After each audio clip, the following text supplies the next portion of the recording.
Coming up on Phillies Nation, presented by BQ Basement Systems, Pat and Corey give us their 2014 season preview. The guys break down the schedule over the first month and how it could impact the rest of the year. I've got reader comments and questions, and Natalie checks in from the Phillies 5K. That's all ahead on Phillies Nation.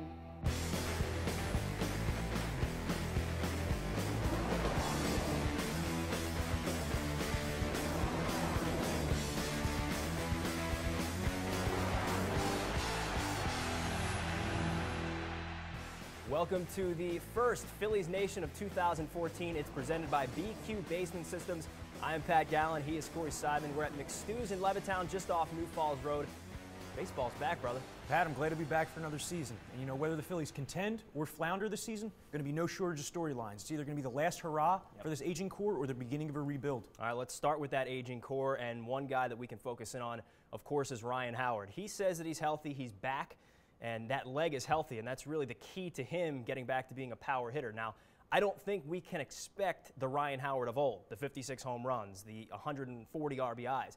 But if the Phillies are to contend, they're going to need something big from the middle of the order, and really that starts with Ryan Howard. Like you said, the 50 home runs, not going to be there anymore. Ryan Howard probably isn't even a 40 home run hitter anymore, but if the Phillies can get 30 and 100 out of him, they'll be satisfied with that. The Phillies actually got 30 and 100 out of the first base position as a total last season because Darren Ruff performed so well in the second half of the season. Sure. The main thing with Ryan Howard is that on-base percentage. He can't be coming into this year with a 306 on-base percentage, a 310 on-base percentage. And if you look at the projections, he's projected to hit around 240, 310, 15 homers. I mean, a lot of these projection sites have him playing 95 to 100 games. So the Phillies need him to stay on the field, and they need him to be more disciplined at the plate. That's something Ryan Sandberg worked with him on this offseason. Yeah, I don't think that he needs to be the same guy that he was 5 years ago, but you mentioned the health. That is super important, and the on-base percentage I think is important as well, because if he's in the middle of the order and he's there for 140 games, you can pretty much lock him in for close to 100 RBIs. He just fall into that basically. Sure. So we will look at the health of Ryan Howard. We'll be keeping an eye on that all year long. At the top of the order, it's Jimmy Rollins and it's Ben Revere. Not in that order. It'll be Ben Revere at the top with Jimmy Rollins batting second.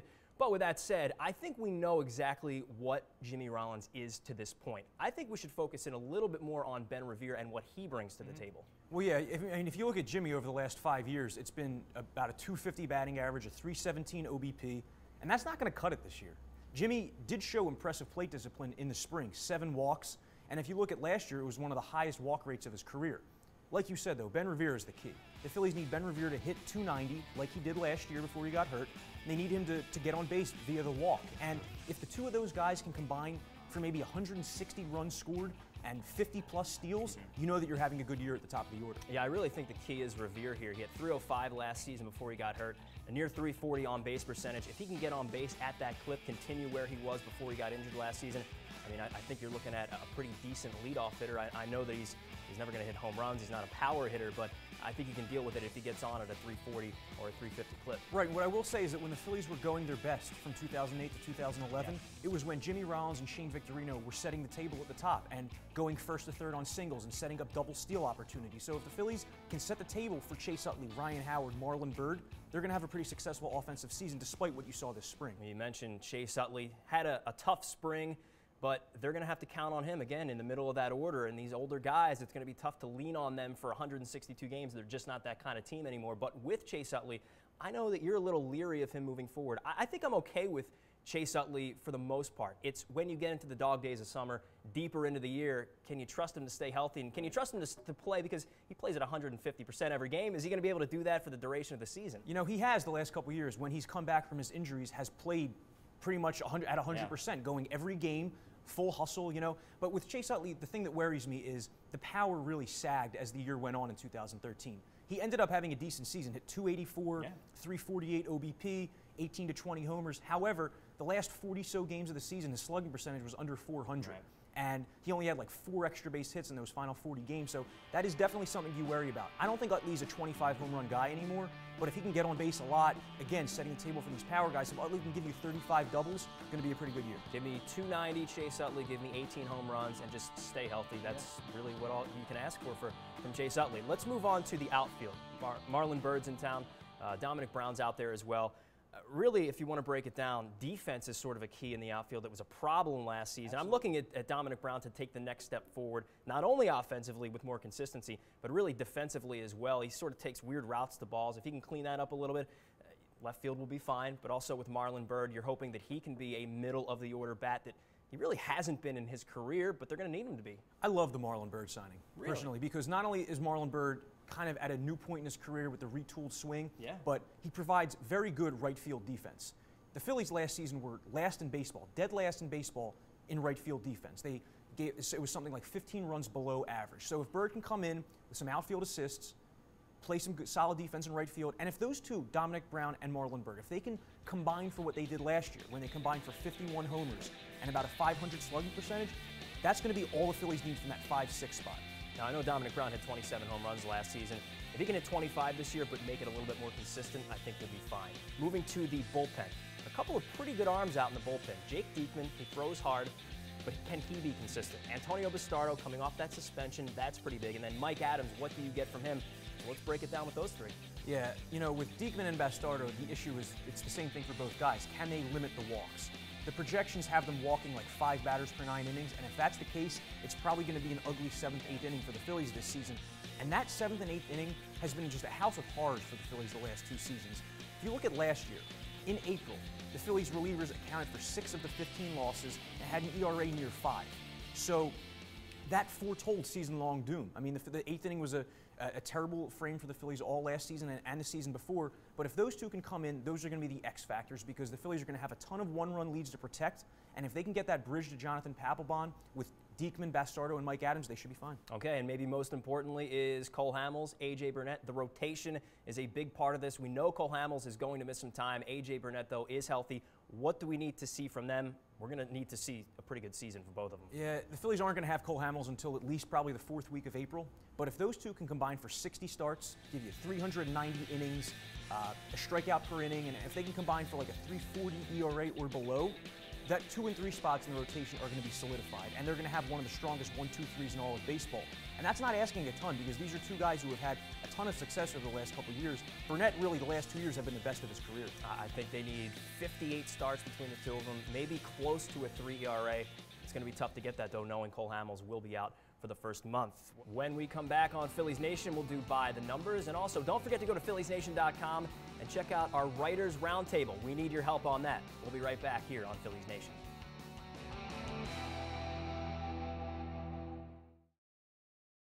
I'm Brian Quinn.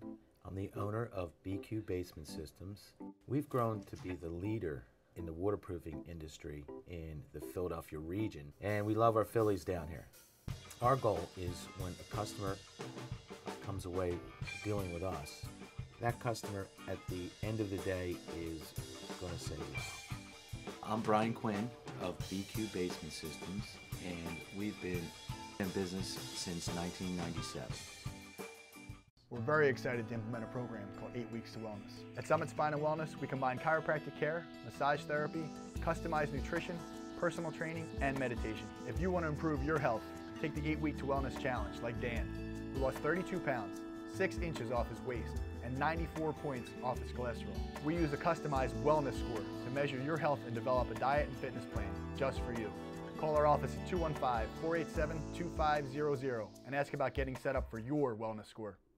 In a world where bankers have lost all interest, where robots and fat cats rule our fortunes, one woman will stand up and strive to do the impossible.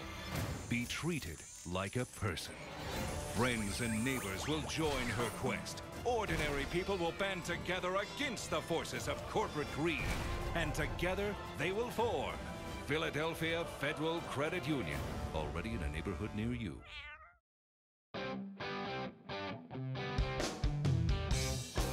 Welcome back. It is Phillies Nation, brought to you by BQ Basement Systems. We're hanging out at McStew's in Levittown. And here's a segment we call By the Numbers.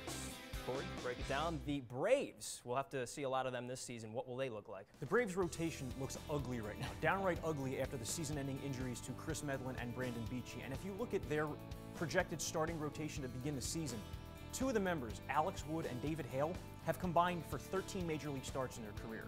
Aaron Harang, who was recently signed to replace Freddie Garcia, has been with 6 teams in the last 11 months. So that tells you pretty much where Aaron Harang is in his career. Julio Teheran's going to be at the top, but right now with that ugly rotation and with a bullpen that's missing Johnny Venters, the Braves certainly look like a 500 team. Well, they do. I still think that they are going to be the second best team in the National League East. I think the Nats are going to run away with it, but I do have the Braves ahead of the Phillies, although they're going to be pretty close. Not the same Braves that we knew from a year ago. And we move to the American League East and a new guy, Masahiro Tanaka. You got some stats on him? I do. Masahiro Tanaka had a very impressive spring. He had a 2.14 ERA. He had 26 strikeouts to 3 walks. His splitter was just filthy. It was baffling hitters. And I'll tell you what, he signed an $155 million contract. Yeah. He doesn't look overhyped or overrated one bit. I think he's going to be in contention for the AL Cy Young. Well, we know all about him from last season, 24-0 in Japan. And he's their 3rd starter in New York, which is pretty crazy to think. And finally, Cole Hamels. Some pretty crazy stats from Cole Hamels, and I found this to be just absolutely ridiculous. In 2013, Cole Hamels set the major league record with 17 non-win quality starts. That's just ridiculous. Well, that kind of is emblematic of what the Phillies have gone through the last few years, especially with Cliff Lee, too. No run support. I mean, you look at Cliff Lee, over the last 2 years, he's been given 3.74 runs of support per game, which is the 4th fewest in all of baseball, and that explains why a guy like Cliff Lee, as well as he's pitched the last 2 years, only has 20 total wins. And from our friends at Baseball Reference and their Twitter account, BREF Play Index, Cole Hamels has 74 career non-win quality starts. In those starts, he's 0-29 with a 2.41 ERA, a 1.02 WHIP, and an 8.6 K per 9 rate. It's just off the charts. Yeah. It's ridiculous. It's absolutely ridiculous. So knowing that Cole Hamels will be out for an extended period of time, it's looking like the first month. Let's go into the Phillies' first month schedule. How will they fare without Cole Hamels? It won't be easy knowing that one of their aces is going to be down for that period of time. They'll have to make do.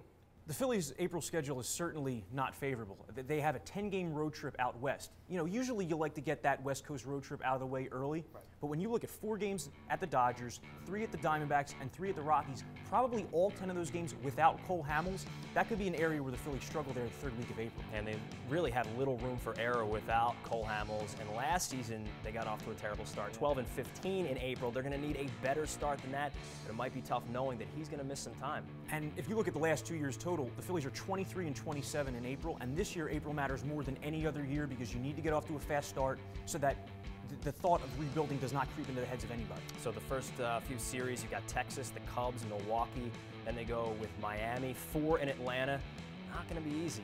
You never want to see them get off to a tough start, and especially this season, knowing that they're probably in the 80, maybe to 85 win category. They've really got to come off strong. Let's go into our fantasy segment. It's brought to you by Draft Street, the future of fantasy sports. So we want to talk about our top breakout players for fantasy baseball in 2014. You've got 3, I've got 3. Hit them. I have 2. You have 2. Okay. One is Austin Jackson of the Tigers. I think that this is the year where he makes the leap to maybe stardom. Austin Jackson is going to be batting 5th in a potent Detroit lineup, which probably suits him better than leadoff because he strikes out so much. But batting behind Miguel Cabrera and Victor Martinez, 2 guys with 400 on base percentages, Jackson's going to have a ton of RBI opportunities there in the 5-hole. Okay. My other guy, Colton Wong, the Cardinals' rookie second baseman. He's a guy who's done nothing but hit in the minor leagues, 300 minor league career hitter, and he's in a very potent lineup. I think he's going to be a good player at a weak position. I've got 2 Wills and a Jose. I've got Will Myers from the Rays, Will Middlebrooks from the Red Sox, and Jose Abreu from the White Sox. Look out for Will Myers. I think he's going to be an MVP in a couple of seasons. Tell us 3 guys that fantasy players should be looking out for to pick up as the season moves on. Okay, well, 2 guys who had really strong springs that would be worth a look in the first 2 weeks of the season who are probably on your waiver wire. Brad Miller, the shortstop for the Mariners, he won the job from Nick Franklin this year, and he hit like .410 during the spring.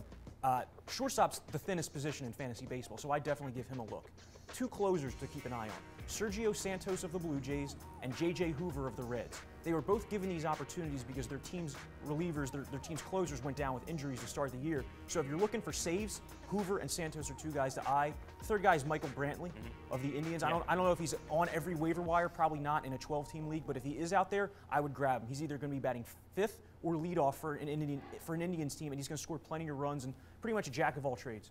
And that's Fantasy Baseball presented by DraftStreet.com, the future of fantasy sports. Visit DraftStreet.com. Use the promo code PhilliesNation to sign up for free one-day fantasy leagues where you can and win real cash prizes. We'll be right back on Phillies Nation presented by BQ Basement Systems.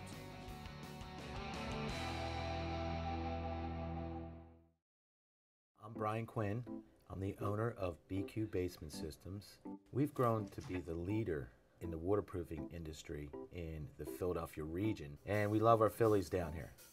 Our goal is when a customer comes away dealing with us, that customer at the end of the day is going to say yes. I'm Brian Quinn of BQ Basement Systems, and we've been in business since 1997. The new Phillies Nation online store is full of cool and unique gifts for fans of all ages. We've handpicked only the best Phillies gear and keep prices low because we love our customers. Use the promo code TV to save 10% on items like illustrations by local artists, autographs of current and former Phillies, vintage Phillies hats from 1914 on, and plenty more. Visit shop.philliesnation.com now on your computer, tablet, or phone. And don't forget to use the promo code TV to save 10%. In a world where bankers have lost all interest, where robots and fat cats rule our fortunes, one woman will stand up and strive to do the impossible. Be treated like a person. Friends and neighbors will join her quest. Ordinary people will band together against the forces of corporate greed. And together they will form Philadelphia Federal Credit Union, already in a neighborhood near you.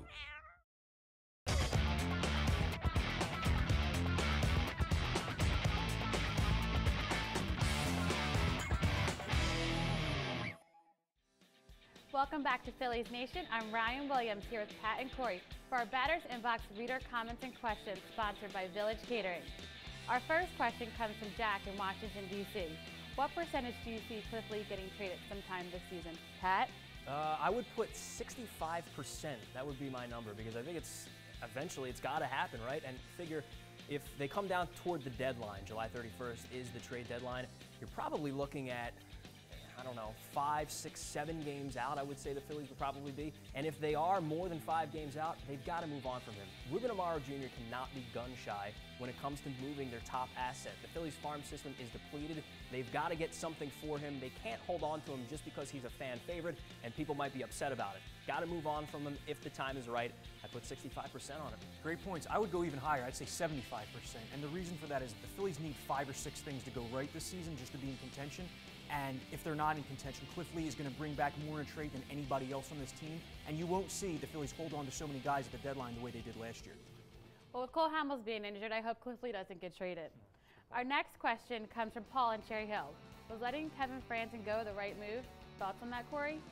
I don't think that it was the right move to let him go. I also don't think it was the right move to sign him to a $900,000 contract over the winter, guaranteeing him that money. Franzen is a decent bench bat, hits lefties really well. But it was just a little strange to see the Phillies commit more than $10 million to John Mayberry, Kyle Kendrick, and Kevin Franzen, 3 guys who were probably pretty replaceable. Yeah, I agree. He wasn't on the hook for the $900,000 because he obviously goes to another team and they'll pay him that. But I don't know, it's just kind of an odd offseason. I know that they really wanted to go with Cesar Hernandez instead, and why he's the odd man out and why they went with Jason Nix is because Nix can play shortstop and Kevin Franzen cannot.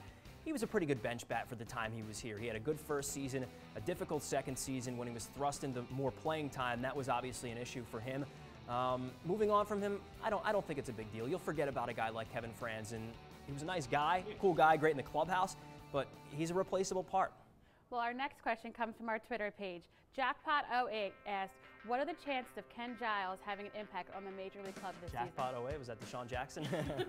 The odds of Ken Giles coming up at some point, I don't know. Ken Giles, he is a flame-throwing reliever in the Phillies system, 7th-round pick in 2011, throws 100 miles per hour. So he has some skills that the Phillies could definitely utilize in the back end of their bullpen where they don't really have a lot of velocity. But a guy like Philippe Oman, a guy like Ken Giles, I don't think they're going to be up until maybe August, maybe September. It's going to be a problem if we see Ken Giles in May or June, because that means there's major injuries across the board for the Phillies bullpen. He's a golden arm, Corey said it, 100-mile-per-hour fastball, but you don't want to rush guys like that. Philippe Oman has had issues. There's other guys that have come up through the minor leagues that have had issues. Jake Diekman is one of them who still kind of, has issues with walks. So I don't want them to rush Ken Giles. I want to see him in time. I do think we will see him by the end of the season. September call-ups, especially if the Phillies are out of contention, you will see him, but let's just not rush him. Our last question comes from Jack M. in Westchester. Guess Mike Trout won't be a Philly after signing that contract. Does it make you guys sad? You sad about that? Very sad. It's interesting because I do believe that Phillies fans actually thought that he could be a Philadelphia Philly, and it might happen in time, but for right now, Mike Trout, 6-year contract, $145 million. He'd be crazy to leave LA. Sonny, 75 every day? Why would you want to leave that? Well, to those Phillies fans that are a little depressed that Mike Trout signed that 6-year deal, keep in mind, he's going to be only 29 years old when the deal expires. So he's going to be right in prime territory.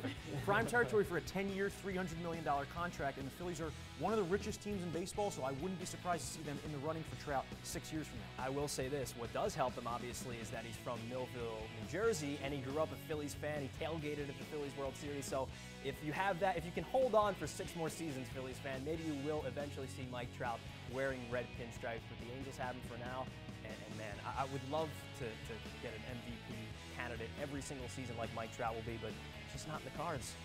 Well, here's a follow-up question. Do you see Mike Trout win the MVP this season? I actually do. I thought that Mike Trout should have won the last 2 AL MVPs and not Miguel Cabrera. Look, he's the best player on the planet. That's taking nothing away from Miguel Cabrera. He had a great season, Triple Crown, all that stuff. Mike Trout's just a better overall player. He should have won the AL MVP twice already. I think it's eventually going to happen this year. I think that you believe the same, but what about the National League? Well, first off, with Trout, it's hard to pick against a guy like Cabrera who won a Triple Crown 2 years ago and improved upon those numbers last year. Over in the NL, I have Ryan Braun, and I'm going to tell you why. It's not a popular pick, but Ryan Braun's going to come back trying to prove himself. He was already a .312 career hitter before the PED bust, guy who has 30-30 potential. He's going to play right field this year where he's going to be a little bit better defensively, and I think the Brewers are going to surprise some people. Yeah. So I have Ryan Braun winning the NL MVP. I'm going to go with Paul Goldschmidt. You like him? I love him. All right, great. That wraps up our Batters Inbox reader comments and questions, sponsored by Village Catering. Be sure to visit villagecatering.com to check out how you can reserve their huge banquet hall in the Northeast Philly for your next event. Don't touch that remote. We'll be right back with more Phillies news.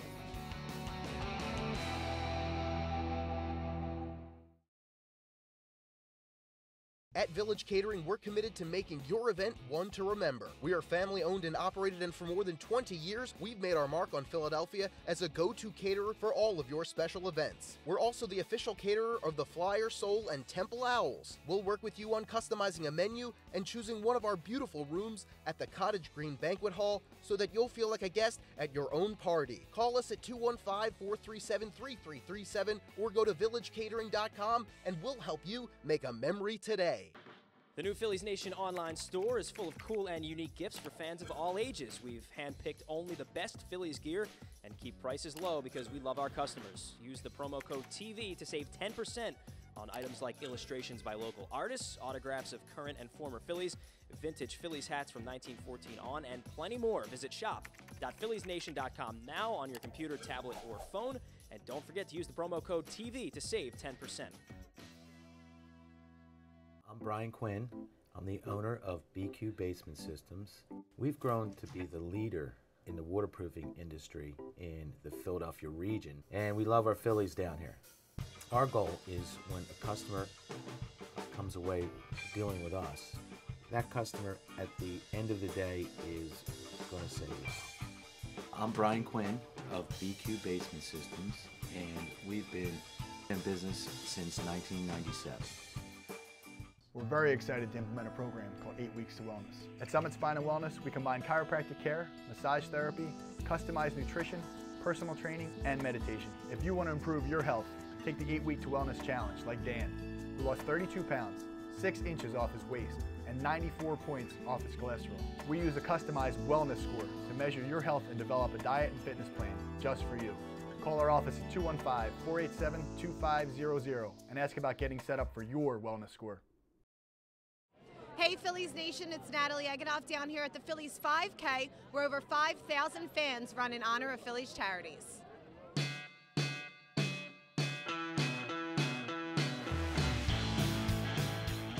And on the first beautiful day of spring, runners pace the perimeter of Citizens Bank Park, where more than 590 cities across 17 states were represented.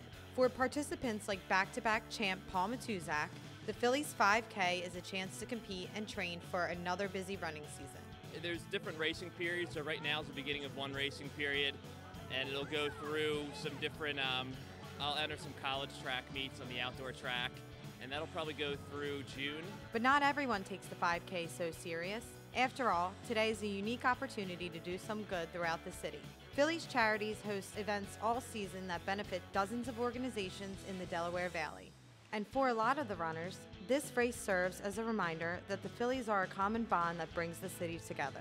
Throughout the year, we're doing a lot of events like this, but at the end of each year, that money is donated through grants, so it goes out to those in need in our communities, which is great for all these runners donating that money to charities. It goes back to their community. You don't really know how many 5,500 people are until you get out here and you see. It's just a sea of people making their way down the street. They close everything off, they make their way around the ballpark and down the streets here in South Philadelphia, but it is a lot of people. It's pretty cool to watch. For two of the 5,500 runners, today was about much more than just the race.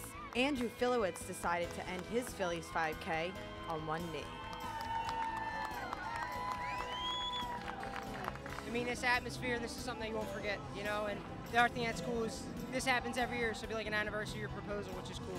This is the first race time I made him run with me. It was expensive. I had to buy a ring and I had to buy running shoes. So. Now, how were you shocked? What was your reaction when you found out? I don't even remember.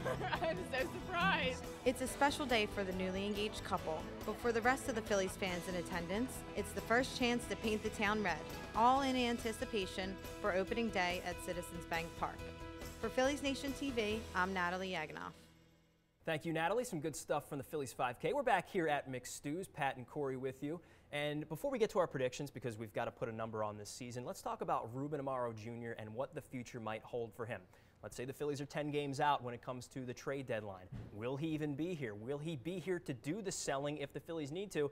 And if they are in it, and they don't make the playoffs, will he be here after this season? A lot of questions pertaining to Ruben Amaro. He's on the hot seat. Sure. You know, despite the mistakes made by this regime in the previous couple years, I do think that Ruben Amaro will be the Phillies general manager through the 2015 season, and I'll tell you why. Ryne Sandberg, okay? Very rarely do you see a new GM come into a situation and be told that he will not have his own manager. And the Phillies aren't going to can Ryne Sandberg after having him work towards this position. Sure. So it's going to be difficult to get rid of a guy like Amaro, even if it might make sense for some Phillies fans to bring in an entire new regime there. So I do think that he will be here for the long haul. I hate to do it, but I think I do agree with you. I think he's going to be here throughout the rest of the season. And this is one thing about the Phillies organization. They're very close-knit, very tight, family-oriented kind of an organization. I doubt, and it went against the grain when they fired Charlie Manuel in season last year. They don't really do things like that. I doubt they'll do it 2 years in a row. Now, what's the number that you put on the Phillies season? I'm actually more bullish on the Phillies than most people. I'm going to go 85 wins, an 85, Really? an 85 and 77 record, and the reason for that is because I see Jake Diekman, Antonio Bastardo, Brad Lincoln, Mike Adams, and Jonathan Papelbon forming a very good bullpen. And the bullpen has been a struggle in the last 2 years. It's an area that the Phillies are going to have to thrive. And if they can have a good record, one-run games, I can see 85 wins. I'm going to go 80 and 82. I just don't know that the entire core is going to be able to stay healthy throughout the season. And they're already missing Cole Hamels in the beginning of the year. I think 80 wins is a fair assessment. Well, that's Phillies Nation, brought to you by BQ Basement Systems, your go-to basement specialist in the Delaware Valley. You can check out Corey's work at csnphilly.com. You can listen to me on 97.5 The Fanatic on Sundays, 8 to 12. And Monday, I'll be with Jason Stark from ESPN from 6 to 7. For Natalie, for Ryan, for Corey, I'm Pat. Come check out McStew's Irish Pub. It's a great place to watch a Phillies game. That's it for us. We'll talk to you next week.